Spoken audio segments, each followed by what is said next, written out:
the investment services, Mr. Augustine Otu. And we have Mr. Timothy Yanu. Okay, so we're going to allow them to share with us the laws of Ghana and anything else that they have for us from the Ghana government, and we'd like to thank them. Let's give them a round of applause. Stands up. Thank you very much for the opportunity, and on behalf of the management of GIPC, I welcome you all to Ghana, and I hope you enjoy your short stay in the country and take much with you when you go back. The Investment Center is a government agency which was established as far back as 1963 by Act of Parliament, but it keeps on changing with time. So government looks at the environment and modernizes or changes the environment of doing business.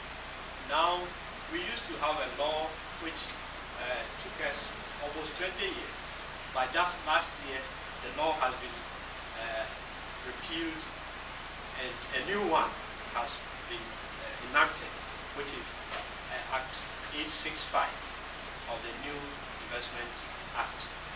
The law mandates us to facilitate processes of investment, to encourage investors into our economy, whether it's a local investor or it's a foreign. And by so doing, we meet people like you to discuss issues or missions, or we also go. Currently, as I speak, a delegation of Ghanaians are in Italy talking to investors.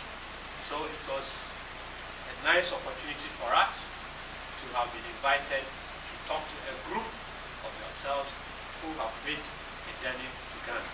So we are very grateful, and we hope our discussion will be very insightful and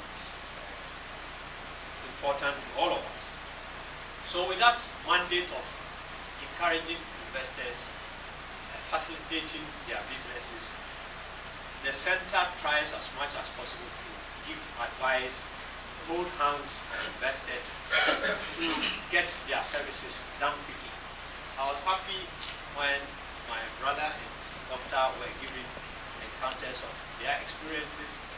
It came out that if you want to do business and get things done quickly or comfortably without hitches, then you have to rely on good people of Ghana, those who are mandated to do services or to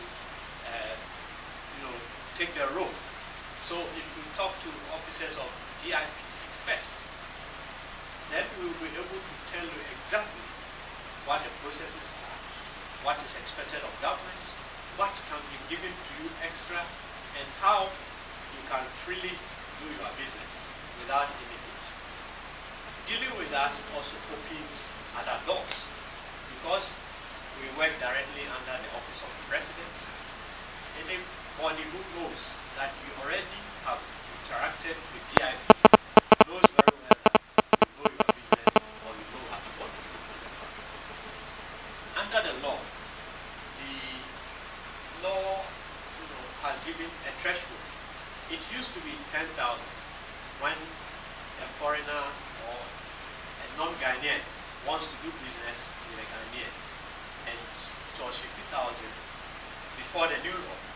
However, with the new law, if you are doing business with a Ghanaian, the law requires minimum investment of $200,000. If you decide to have a wholly owned non-Ghanaian business, the law requires minimum investment of $500,000. This is applicable in all sectors except trading.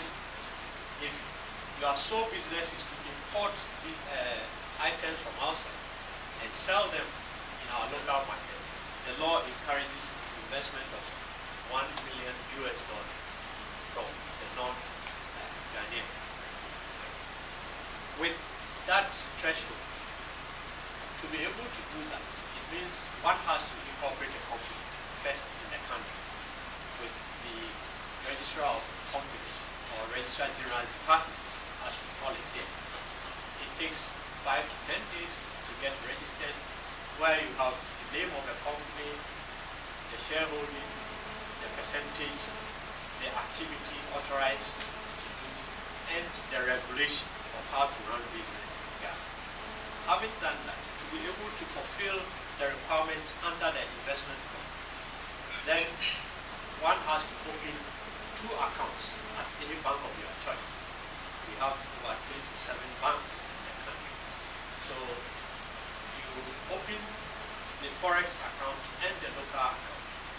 You wire into the country the minimum as required by the law, and then you convert it. Since you want to do business in Ghana, to be legitimate, you have to fulfill the law. So you change your money into the local currency. It's your own money. It's not anybody's money. It's the money you use to run your business. So your bank will write to the central bank under your instruction. Then the central bank will confer to Ghana Investment Promotion Center, that is our office, as government agency to receive that information. And then you yourself will be given a copy, your bankers will be given a copy. From there, then you can come to GIPC to register your project. Alternatively, immediately after incorporation, if you need certain equipment for your business, you can import, and then we will use that as in kind value for the equity requirement. It's the same as bringing money and then taking it back to import. In the process of bringing in cash, it makes the registration very simple and very straightforward. Where you have to import, there is an initial sometime problem, because the customs will say that, well, we need the IPC registration first before you can be allowed to clear it duty-free or to clear it for your project. Then the question too is that some people, if we should guarantee for the clearance, they do that and nothing happens. Some even just sell and go out. So ideally, even though bringing in equipment will be seen as equity, we will advise that initially, your initial capital will be brought in so that you get our registration within 5 working days. Then you get your resident permit through GIPC to Ghana Immigration Service. Then you can consolidate your actions thereafter, because it makes the process very fast and then frustration free, so that nobody will ask you, where is your paper, where is your license, where is this?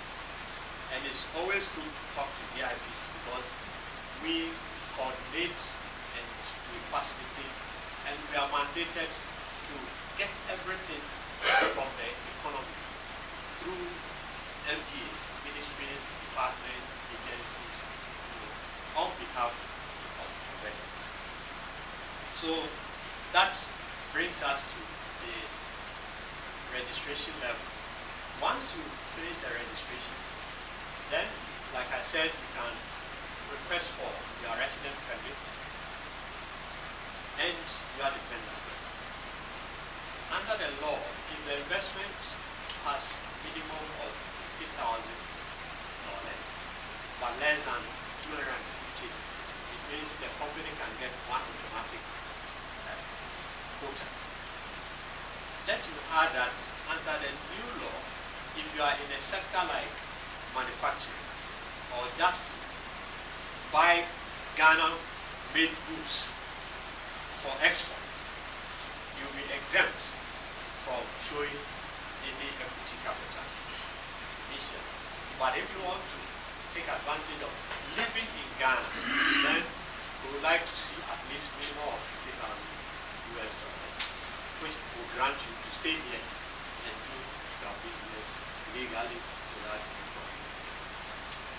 So with that, if the activity also requires importation of certain equipment for your operations, which might have even incurred payment of duties. You apply to GIPC on behalf of government, we will exempt you from payment of duties, VAT, on those items.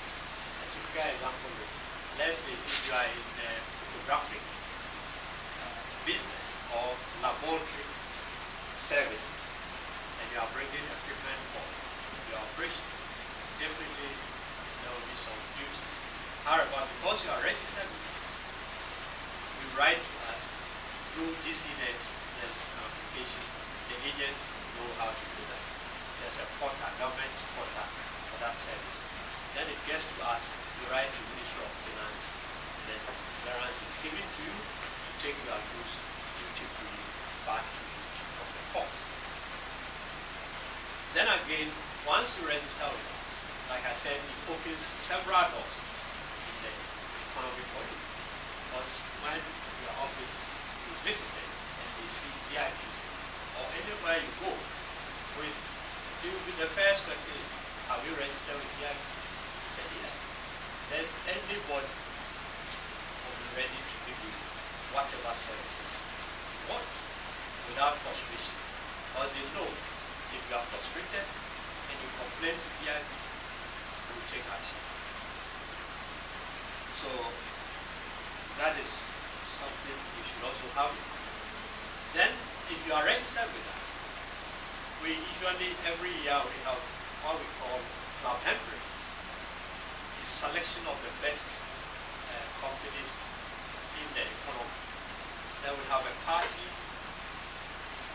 Then we invite the president of the country, very high senior government officials, to sit around and discuss issues concerning business growth. So it's a nice opportunity for business people in the country to be recognized. Then also when we are holding international fora, we are always invited when there is a travel or missions abroad. You could be invited to join. As I said, the group which had left for Italy, there are almost about 40 people, government officials, about 18 of them, the rest are all private sector group.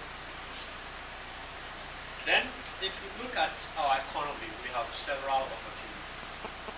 We have the agricultural sector, we have ICT sector, we have housing, infrastructure, services like tourism, restaurants, a whole lot of. The oil and gas sectors are huge, but still there could be some aspects of services which can be rendered to most of these huge companies in the economy. So one has to be able to look around, like the Americans who say, think outside the box. Moving in town, you look around what the things that are lacking and what can be imported or be brought straight from America to be practiced here for your living. That will be very useful for you. Then the law also allows repatriation of profits. It's free.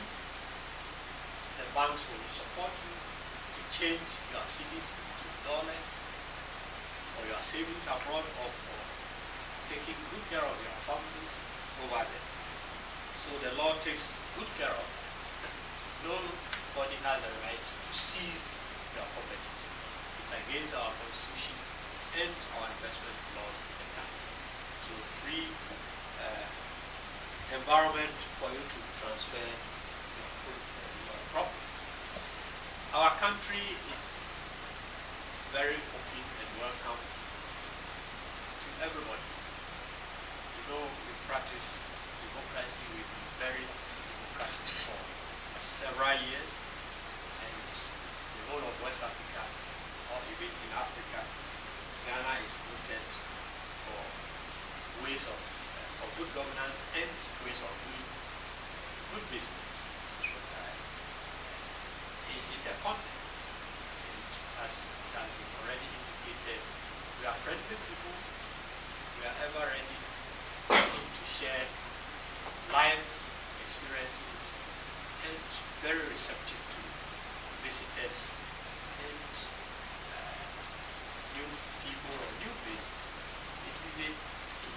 supported by people, to give you helping hand even to carry your loads, which is freely done without any problems. And I say that the economy is widely open for your participation. The government is also ready to support and to give guidance for your integration. It's also a policy of government to encourage African diaspora and our own diaspora people. And so it's not bad for you to have initiated this support, which all of us are very happy and grateful that you will be willing to work with you to make sure your dreams come true. So on that note, I'll end here for questions.